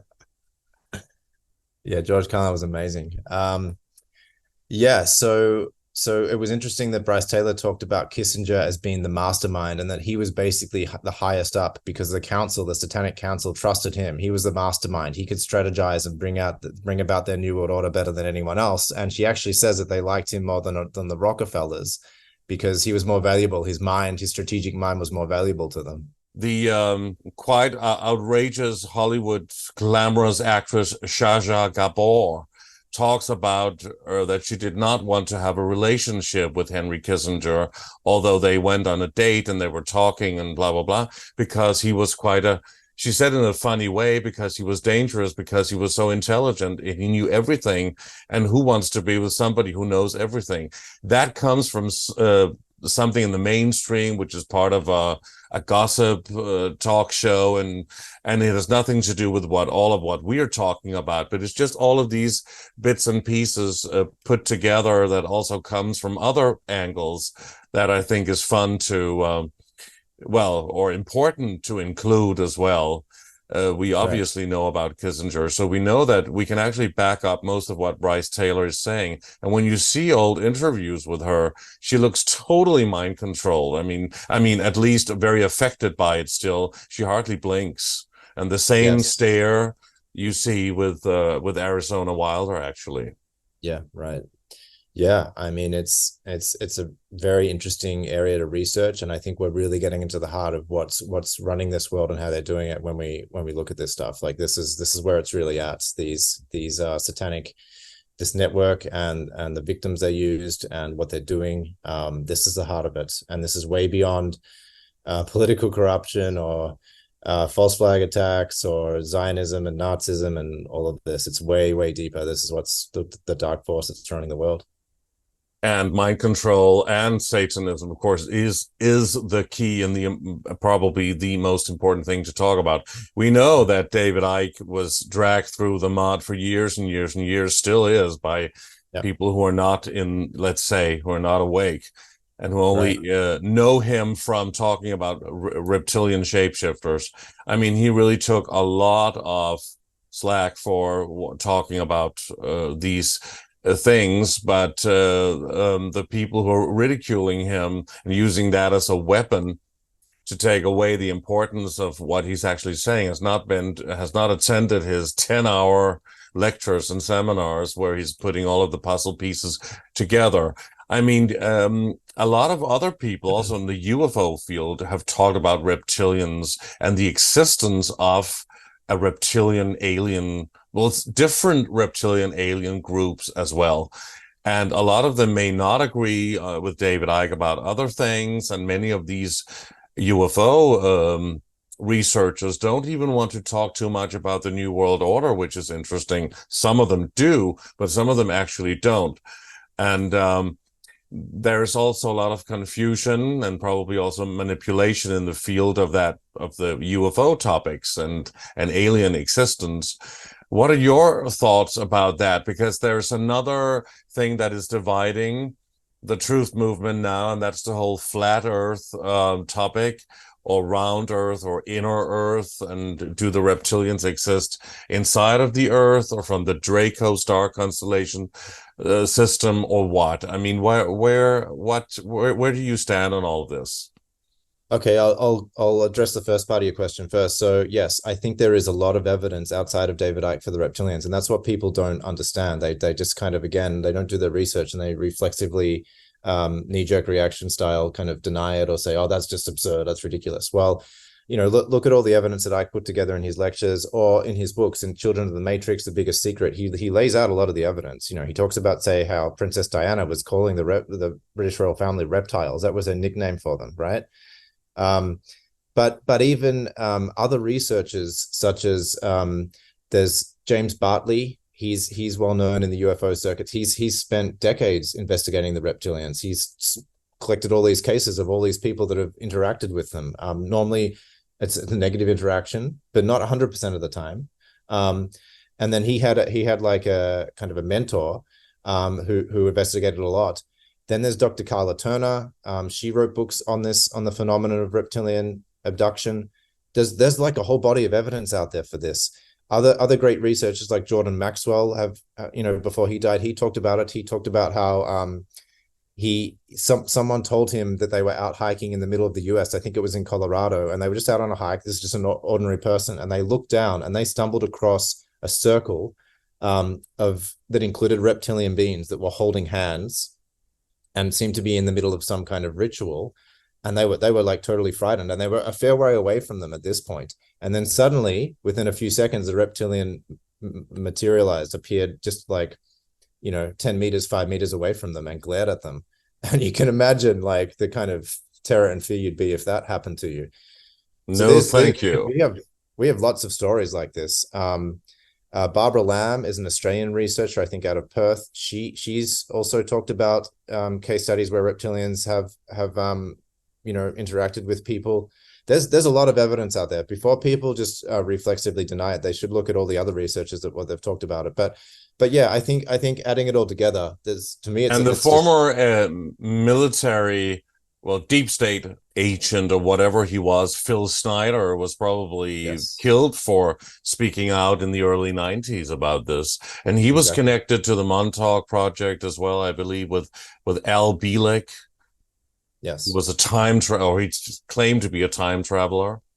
Yes. And Stuart Swerdlow, which we've had on the program as well, and they also talked about it. But I mean, so they couldn't all be connected, could they? They all talked about these experiences at different times and probably not knowing each other at this.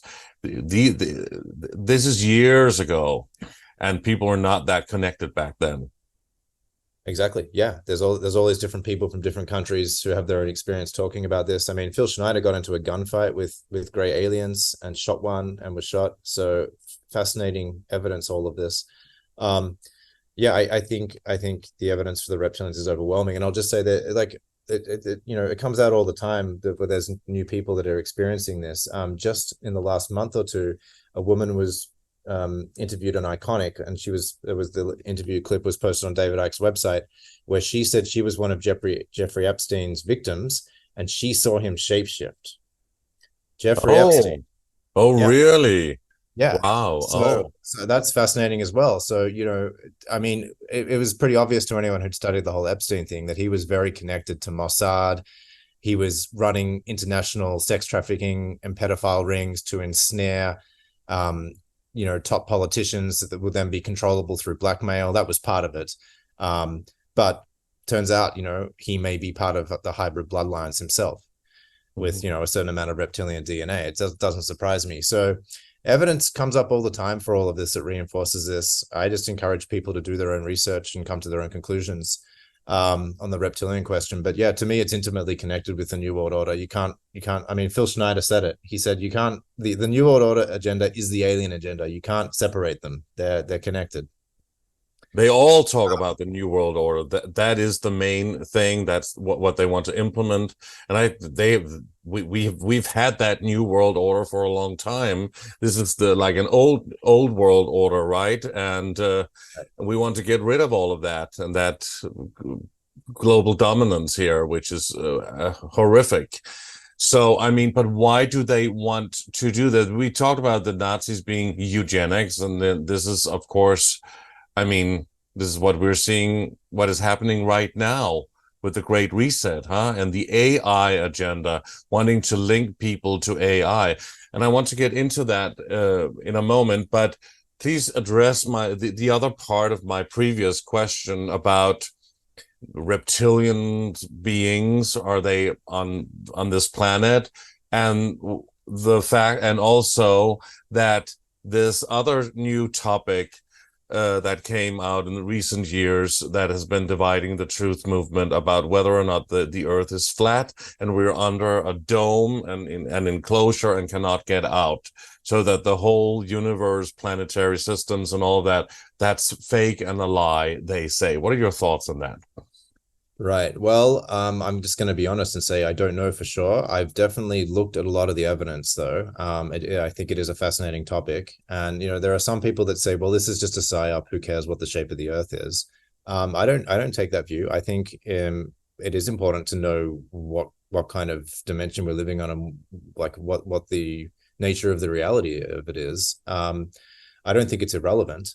I can see that NASA and the space agencies of other countries have been completely lying to the public and generating all sorts of fake imagery, CGI, these fake spacewalks where they have bubbles coming out of the astronauts thing, which clearly shows that it was shot underwater. I mean, there's so much fakery around it. We don't really know what the Earth looks like. We don't really know what space looks like. We've just been fed all these fake images, just like we've been fed lies about everything else. So this is a genuine area that we need to question everything and conduct our research, just like anything else. I will say that some of the flat Earth documentaries I've seen are very convincing. They do put out information, and they ask questions that mainstream physics can't seem to answer. So I mean, one of the most, I would say, compelling points for me is just the plane routes. When I look at, because this is something that an average person can kind of verify for themselves pretty easily. When you look at plane routes and how they fly from one point to another on the Earth, it's reasonable to assume that the corporations running it are going to fly in the most direct way, right? Apart from maybe where there's like a layover where they have to stop in a city to kind of refuel to get somewhere else. But they're not going to go in a really long way because that's going to use potentially more fuel and take longer. And corporations want to make more money. They want to be efficient. They're probably going to have happier customers if they get there quickly, right? So some of these routes don't make sense on a spherical Earth. They just don't, because the plane is completely flying out of the way to go somewhere. But on a flat Earth, they make complete sense. And there are a lot of examples of this. So again, I don't really know what the ultimate question is. I think people should keep researching it, but it's just, for me, it's one of these things where I'm holding it in a state of abeyance, in a state of disbelief, and I'm just looking at the evidence to see which one kind of proves more compelling in the end. I think if it turns out that we are on a dome, then we have to answer the question of what are the other planets? Are they spheres, or are they also domes? And are they kind of something that we can, like, how do we can we get to those? Is there space travel? Like, how do beings or other things get between those planets or those domes and where we are? That's an interesting thing to question. I mean, David Icke's take on this is that the whole world is a giant simulation or hologram. And so basically, if that's true, and there's a lot of evidence for that too, then everything is just programmed. Someone has just basically got on a giant computer and programmed the shape of the Earth, programmed everything. And the outer limits of our reality are just where the program ends. It's just nothingness because it hasn't been programmed yet. I was just going to address that and say that about the simulation and this being a sophisticated holographic illusion, basically. But it certainly is an interesting topic, and it's dividing the truth movement. And if they wanted to do that as a psyop, which I was told years and years ago that they would do, then they are certainly quite successful. And they have been also with putting Trump in that position. That also divided the truth movement, again with divide and conquer. Yeah, I mean, a lot of these things can divide people, but I think it's also up to each person in the truth movement to just remember that we all have something in common. And you know, it really bothers me when I get somehow caught up on these email chains where people are just throwing mud and slinging mud at each other about, were the planes on 9/11 holographic, and you know, they're just really attacking each other. It's like, guys, you've lost the point here. Like, it's fine to investigate this if you want and try to, you know, further human knowledge and research. But at the end of the day, we know that there was a false flag operation that they carried it out, and we know what they were trying to achieve with that, and the whole war on terror and the Patriot Act and everything that happened with it. And we know that this group got away with it. Like, let's just remember what we have in common here. Same with flat Earth versus spherical Earth. Like, yes, let's investigate it and try to find out. Knowledge is good, but if we get down to the point where we're like defending this view and we're suddenly on teams and my team's better than your team, and like starting to like call the opposition shills and psyop promoters and all of this, well, then we're kind of sinking, we're kind of adopting the mindset of this satanic cult. Like we need to remember that we're all in this together, trying to absolutely doing what they want with all of this infighting. A lot of people are spiritually unevolved, really. And they're practically the same as before they so-called woke up, but now they're just aware of something else, but still fighting each other. There's still this fighting spirit amongst other people who do this research, and that is where that could be the downfall of the truth movement, basically. And that's why it's probably so difficult to change the paradigm right now. Yeah, and I get into this in my book in the latter chapters of the second half, talking about the solutions. The solution is not going to be just finding out information and exposing this, although that is important.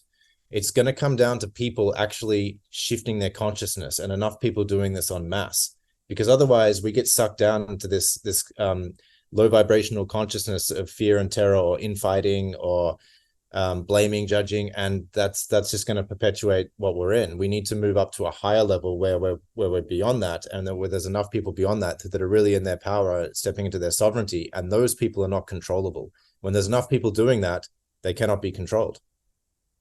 Exactly. And then now, of course, they want to do the Great Reset and this whole climate change plan. What do you think we're going to see now with the action that they will take in the name of climate change? Well, it seems to be one of the key ways that they're pushing the New World Order through right now, doesn't it? I mean, they put a lot of effort into this. When you go back to the Club of Rome, the documents they came up with the brainchild, you know, the let's make humanity the enemy itself. And then the Rockefellers and Rothschilds setting up the World Bank and the different schemes to basically have a carbon-based economy. You can trace it back to the 80s and 90s. Then they've taken a lot of steps forward in the last 10 years with Agenda 21 becoming Agenda 2030, with basically really pushing this man-made, it was man-made global warming, now it's man-made climate change, this nebulous phrase and idea that's completely unscientific and can't be proved. They're pushing it so hard because they're trying to get a carbon-based economy in place, and then from that they're going to have a carbon allowance for each person, and that is going to be tied to social credit scores or some kind of score for you as a citizen. And then if you dissent or disobey or resist, then they'll just take your score down to 0. Then you'll be cut off from food and energy, and basically you're controllable. That's where it's all going. That's what they're trying to get in place. But see, it hinges upon people buying into carbon being a pollutant and carbon dioxide being horrible for the atmosphere and all of this. And that's just complete rubbish. It is complete nonsense. If carbon dioxide levels actually fell too low, if they get below 150 parts per million, plants start to die, and then we're going to die pretty soon. So it's actually really, really bad to have those kind of low carbon dioxide levels. When carbon dioxide levels are high, we have a greener planet, we have more plant growth, and then in turn that supports animal life, and we have more humans being able to live on the planet, or it's kind of easier for us to do that. That's the way to go. And it's the complete inverse of what we should be doing if we actually cared for the planet. So the whole thing. Not only do we need CO2, we need more CO2, huh? Right. Yeah, we do. And you can see that's why farmers pump carbon dioxide into their greenhouses to encourage plant growth. So the whole thing is an inversion. And we were talking about Satanism. The essence of Satanism is inversion. It's taking the truth and twisting it, making it 180 degrees opposite. And so that's what they've done with carbon dioxide. They're demonizing something that's a gas of life alongside oxygen that plants need to survive. And the plants need it so they can give us back the oxygen. They're completely demonizing something that's just the natural cycle of life. And it's really, really sad how people have bought into this. I mean, so many people, especially academics, have been bought off, but so many people have bought into this. And yeah, well, academics and the whole educational system, they're actually the worst, huh? It's a lot of it's coming from there. And I don't know if these people, and also the woke agenda, you see it now on campus and in in all the in the universities. It's coming from there. All of the younger people, the younger generation, are buying into this whole woke thing and racism, transgenderisms, all those isms that we're seeing being implemented right now. And it is extraordinary brainwash, right?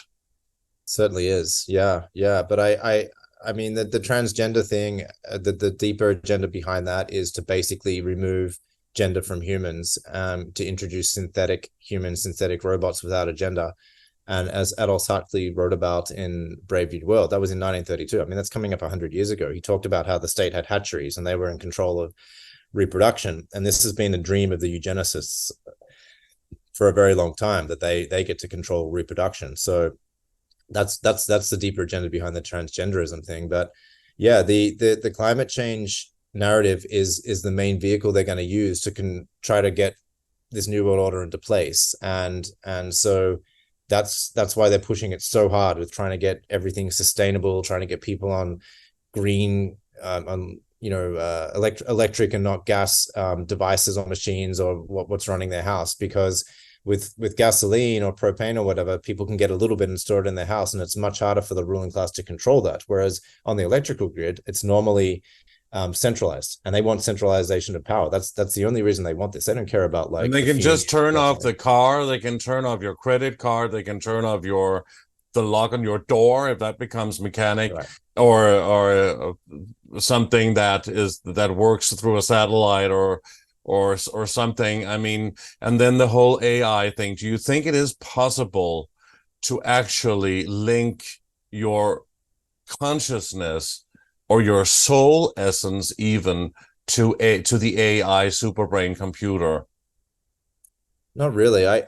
The way I see it is that these people like Ray Kurzweil and these other people that are pushing this whole AI thing, they're ignorant, or they're cut off from their own soul and their own sense of like their own spirit. And so I think we are all spiritual beings on a human journey. We all are a soul that's got this body for a brief period of time before we move on to whatever the next thing is. And we're already immortal. There's already that spark of God consciousness, that soul within each of us. And so we don't need to be pursuing any kind of other form of immortality. And I don't think it's possible to take someone's consciousness and try to store it in a computer. I just don't think that's possible. But this is their dream, and this is what they're selling and pushing. And it's, to me, it's just indicative of how they're cut off from their spiritual essence. And speak about the importance and the significance of symbolism.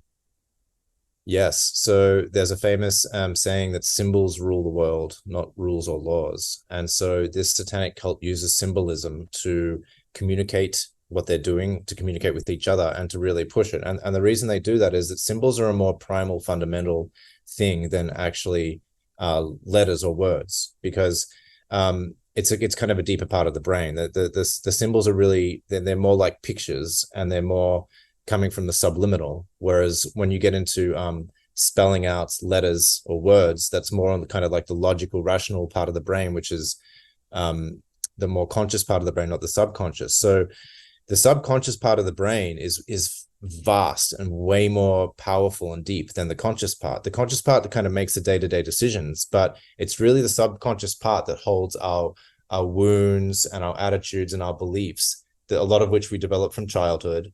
But that's what's really actually running our lives, and we don't often realize it. And we think we're making a decision now because of something we're choosing with the conscious mind, but it's all the subconscious that's really informing our decision. And so if you can program someone's subconsciousness through symbols, you can actually then manipulate them. So this is where the mind control comes from. So yes, it is really important, if you want to understand the New World Order, to study symbolism and to realize that they've been using these symbols throughout history. And now, an easy way to get into this line of study is to look at the occult symbolism of corporations. Because you can take any major corporation and look at its symbol, and it will come back to some deeper symbol, whether it's an all-seeing eye or a pyramid or like a cross or a double cross or the rising sun.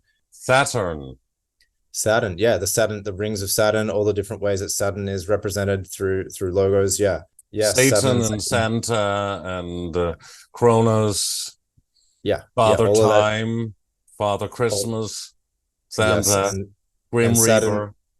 Yeah, Saturn exactly is the god of time and the god of death, of harvest, and that's connected to Satanism. So yes, all of this is connected, and it's very important to be able to read these symbols and see what they're communicating.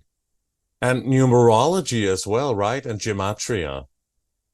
That's another way. Yeah, I mean, the universe is a mysterious place, and we have to realize there's so much that we don't understand about how things are connected and how things work. And gematria, I don't know that much about it myself, but I have seen a little bit of it, and it is a fascinating area of research that these certain numbers crop up all the time. And certainly the ruling class knows this. I mean, if you look at the dates that they choose and the times that they choose for their events, their false flag operations, or their assassinations. I mean, look at 9/11. In the US, 9/11 is the code that you dial on a phone when there's an emergency and you're in trouble and you need help. So there's that subconscious programming right then of 9/11 on the American public. I know that the rest of the world writes, would say, write that date differently. They would write 11/9. They would write the 9 being September in the second place, but in the US it's 9/11, and that's what goes into people's consciousness. 9/11 emergency, right? Or even going back to the JFK assassination, that took place on November 22nd, 63. So 11 plus 22 is 33. Dallas was on the 33 parallel, so then the 33 number keeps recurring throughout that event. And that was very much an occult Freemasonic ritual. Freemasonic, definitely. And 33 is half of 66, 66, and the occult number, huh? Yes. And you can look at more recent false flag shootings and events. And so the Lahaina Jew attack that was done on 8/8, often there's like double numbers that recur. 3/11 comes up a lot as well. So that was the Fukushima incident in Japan. A lot of these incidents have encoded numbers into them. I would be so bold and say that all of them have a specific number, and you can decode all of it extensively. Yeah, I don't know as much about that, but I have every reason to believe that's true. In my book, I talk about how let's start with the kind of easier solutions and make our way to the deeper ones. Just like with the problems, we talked about, some of the more obvious kind of, obvious superficial problems before going to the deeper ones. So I think we need to start with just taking back control of our physical plane existence, which means looking at what we're putting into our body, at the quality of our food and water and air.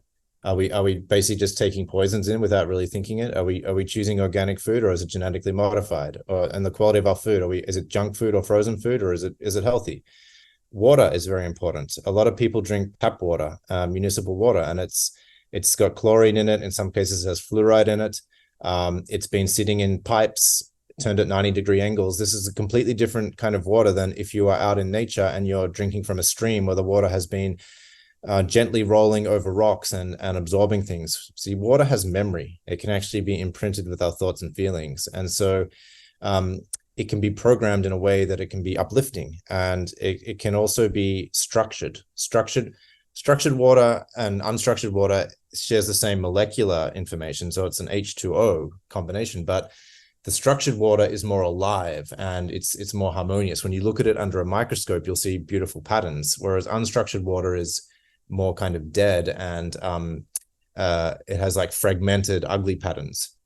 There was a Japanese researcher, scientist called Masaru Emoto, who did some simple experiments on this. He's very famous for it, where he took a glass of water and he said, "I love you" to it, or he said something kind. He took another glass and said, "I hate you." He looked at them under a microscope, and the water was completely different in each case, the cellular structure. So, and there was also one glass of water that he ignored. Yes. That became like gray and withered, and not just looked like it was overlooked. Yeah, and it's fascinating to think about this, because we are water. We are composed of something like 70 to 80% water. So what we're doing to the water is we're doing to ourselves.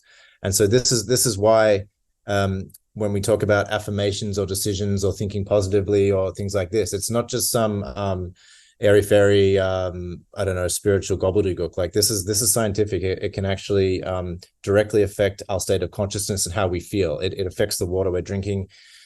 So people need to go a bit deeper and realize, like, if you look into some of these concepts, they're actually they're provable through science. It's not just something that's like woo-woo. No, it's not just new age gibberish, as some people are saying. The law of attraction is real. It works. And it's the power of intention. It's the power of your emotions, actually, not just the thoughts, as I'm sure you are very aware of. And that affects the water in the body and the frequencies. As Tesla says, frequencies, energy frequency and vibration is everything, huh?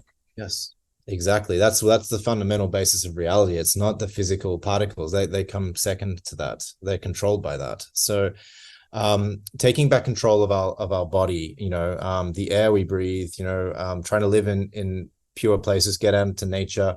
These are just the fundamental things first, because if you're sick, if you're poisoning your body, you can't effectively step into your power and fight against a new world order or whatever you want to do when you're poisoning yourself, or you're allowing yourself to be poisoned. So that's like the first step. I think the next step. I'm sorry to jump in here, Makia, but it can be very difficult for a lot of people to get rid of their addictions, and and addiction, it's a lot like sugar, for example. It's not just alcohol and other things, and drugs, of course, but we are addicted to so many things. Yeah. Not just food, also other things, but also like sugar, which is the main thing I would expect. It can be very hard to get rid of that, because they put sugar in everything, basically. They do, yeah. And so trying to just eat as healthily as possible. A tip for people that might be addicted to sugar, I would increase your fruit intake, because I've found in my own life that the more fruit I eat, the less sugar cravings I have, because my body's been given a lot of fruit. So I've gotten it from a natural source. And when you eat the fruit, you're eating all the other plant chemicals that come along with the fruit sugar. that's how nature intended it. And it's in that way, it's not harmful for your body. It's actually it's good for your body. But you must not eat too much fruit. Yeah, you have to, obviously you have to like find the right balance. But I would suggest to your audience that if they increase their fruit intake and find the right amount, they may actually then decrease, like notice a decrease in their sugar cravings, because they're meeting it in other ways, and they're not needing to have like so much, dessert or sweets or whatever. But everything in moderation. But yes, I mean, it's really about, there's no one perfect diet. It's really about experimenting what works for your body, and listening to your body. So eating food and tuning in. How did that make me feel? Am I better or worse? Am I more sluggish or more energetic after eating that? Is this really serving my higher purpose, this food I'm eating, or am I just eating that because I like the taste of it? But I actually, a lot of things that are also dividing the truth movement now, and actually the world really. This is mainstream as well. That is the vegan agenda, which is also a political agenda, and it's tied to climate change, obviously. They want to get rid of the meat. But don't you think, even though we want the animals to have a wonderful life and a good life, not the horrible torture that they go through, but we humans have not developed another we need meat still, don't we? A lot of us. I mean, some people can live on a vegan diet and be very healthy, but don't you think we still need meat? We've not changed that, our digestive system yet. Yeah, I think everyone has their own particular diet, and that's what makes it difficult, because people then have to go out and experiment and see what food works for their body. So one diet may be completely optimal and great for one person and be horrible for another person. But yes, to answer you, I mean, I've experienced people in my life who just seem to need meat, and when they don't eat meat, they're just not as like functioning as well. And so they've tried it, and so they seem to need it. Other people, like myself, I'm vegetarian, but I still eat eggs and dairy. Seem to do well with vegetarian diet. Vegan diet is a very extreme one. It may work for some people, but you have to be very careful, because there are definitely gaps in it. And if you're not getting the certain gaps in it, whether it's B12 or iron or other things, if you're not getting those from other food sources, you may become deficient in those. So you have to be really aware of it.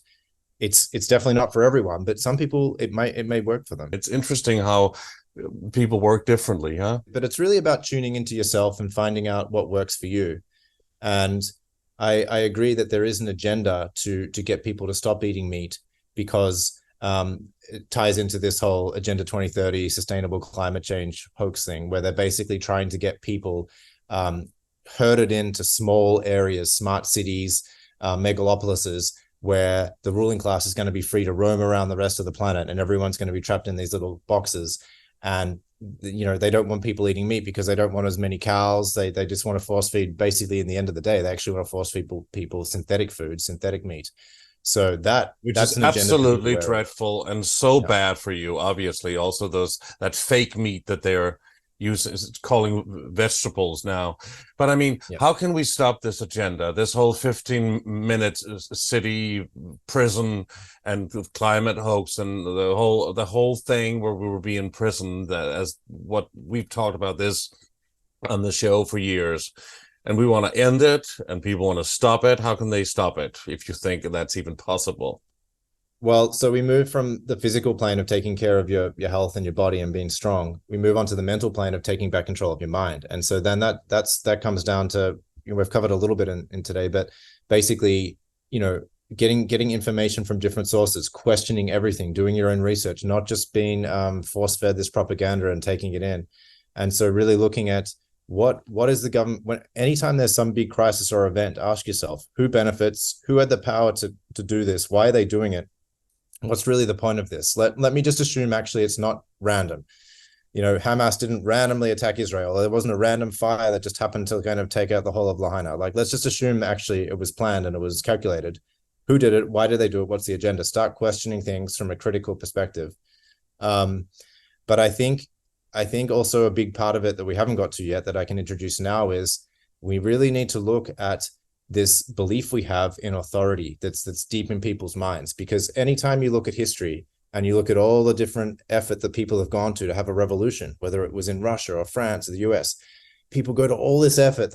All these lives are lost. People sacrifice their life for freedom just to kind of get the existing power structure out of place. But then what happens? We put some new guy in, or we put a new group in, and 10, 20, 30, 40 years later, we're in the exact same position. So why is that? Like, what is actually going to produce lasting change so that we don't just turn the wheel and end up in the same position? Well, I would suggest there's a couple of answers to that. People need to raise their consciousness, because if you just simply have a revolution and you kill one king or one gang, and you have the same state of consciousness, you're going to get another king or a gang. It's going to be exactly the same because you're expecting it. Like, you're not really changing anything fundamental. You're just changing something on the outside, right?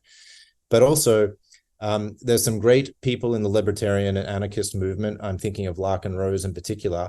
He's done some great speeches, and in one of his speeches, he talks about the ring of power, about how we always, like societies, so many societies seem to structure themselves where we think we have to have someone on the throne. We think that there needs to be a throne, and even if it's not a throne anymore, and because there's democracy, it's still like government and a centralized authority that tells people what to do. And we are afraid that if we don't have that, life's just going to be chaotic, and everyone's going to start killing each other or acting like barbarians or whatever. But I would suggest that that's actually not true, that that's more of the programming, and that we have this inherent belief in authority that's either been instilled into us or we picked it up from somewhere. And we seem to think that we have to have an authority and that we should obey everyone in authority. And I think humanity is really going to progress in its evolution when we start to self-organize and we realize, hey, we can work things out so that there are still some rules and things are fair and just, without always needing this centralized authority to tell us what to do. Absolutely. Totally. Very well said, obviously. So, but I mean, do you think there is a way to change this so that it doesn't happen, or do you think this so-called great reset is needed? I mean, obviously a reset is needed in one way because of the whole government structure and the ruling class and everything we've been discussing. But I mean, their way of implementing the New World Order through all of these horrific initiatives and the 15-minute cities and all of that. Do you think we can stop it before it actually happens, or do we have to go through it? I think we can stop it. However, it's going to require a much more active participation from people around the world, people raising their consciousness more. So, when I see some of the recent events... Yeah, but is that likely, though, Makia? Seeing how everybody's been acting and how they've been rolling over flat on their backs the past 3 years, believing everything and being gullible. It was pretty sad to see how people acted in that. However, I also see some positive signs that there was a group of people in every country that were waking up to it, that were out in the streets protesting, or that were simply refusing to go along with the rules, that did not buy into any of it and refused. But is that enough to change it? I mean, we haven't really seen that massive change.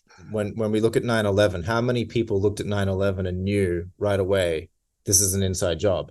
Probably not very many. I mean, there's certain people like David Icke or Bill Cooper who kind of predicted it.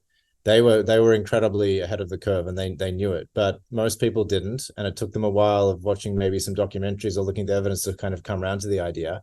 And then when the next thing happens, they're a little bit more aware. But this is kind of how we evolve and how we kind of wake up.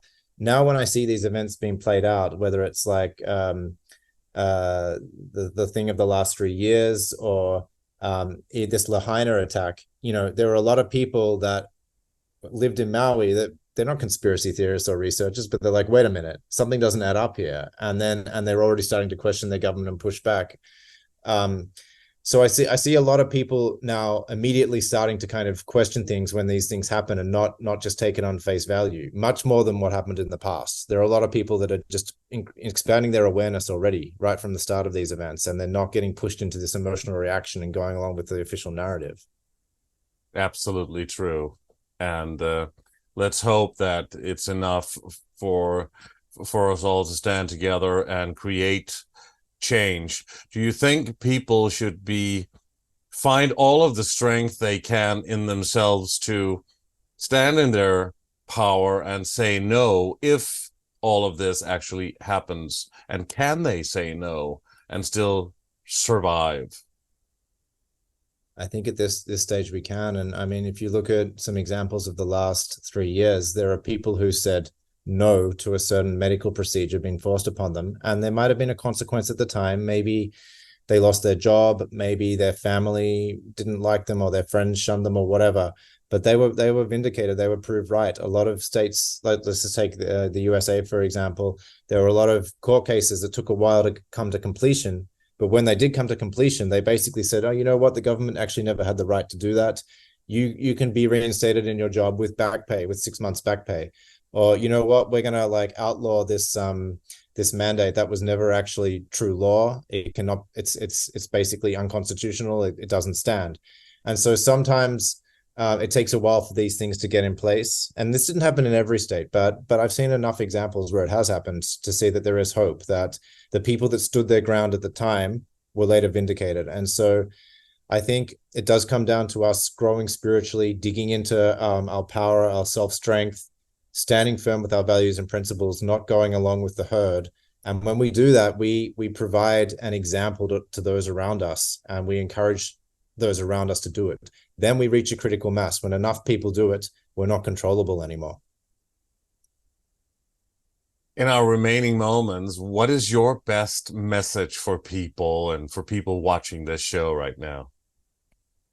I would encourage people to realize that the New World Order agenda is not something out there. The roots of it are inside of all of us. And that might be the programming that we've taken on, or the way that we're not stepping into power in our own lives, the way that we are carrying around all these old beliefs and attitudes, even emotional wounds, and we are projecting them out onto the world, and we're helping to create the state of the world as it is. Maybe it's like an overreaching nanny state or a tyrannical father government.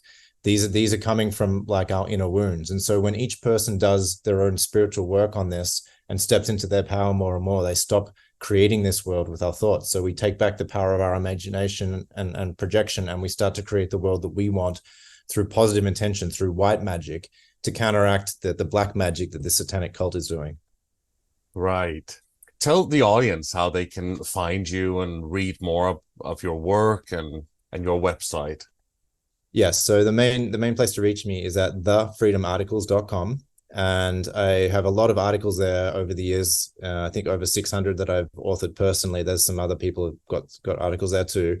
These days I'm doing more videos. So I have a Rumble channel and an Odyssey channel. You can catch my latest work there. I've just written and published my book, as I mentioned, Break Your Chains, Exposing the Grand Conspiracy and Presenting the Way Out. This is 700 pages, 450 footnotes. It's got a lot of research. I encourage people to get that if they really want to understand what's happening in the world and what we can do about it. How can people purchase your book, MAKIA? So if you just go to thefreedomarticles.com, my main website, there's an ad there where you can click straight on it, and it's available on Amazon as an ebook or a paperback, ebook or paperback. Great, and I encourage people to do that. And I look forward to seeing you and having you on here again. And I want to thank you so much, MAKIA Freeman, for being on Age of Truth TV. Thank you so much. Thanks, Lucas. Thank you very much to MAKIA Freeman, and thanks to all of you for watching Age of Truth TV. You can support us by clicking onto our website, ageoftruthtv. And please like our videos, subscribe to our channel, and hit the bell for notifications. You can also sign up for our newsletter on our website, ageoftruthtv as well. Please also subscribe to our alternative channels on BitChute and Brighteon. Your support is greatly appreciated and very needed. And on behalf of the Age of Truth TV team, we thank you so much for watching and for joining us, and we'll see you again soon.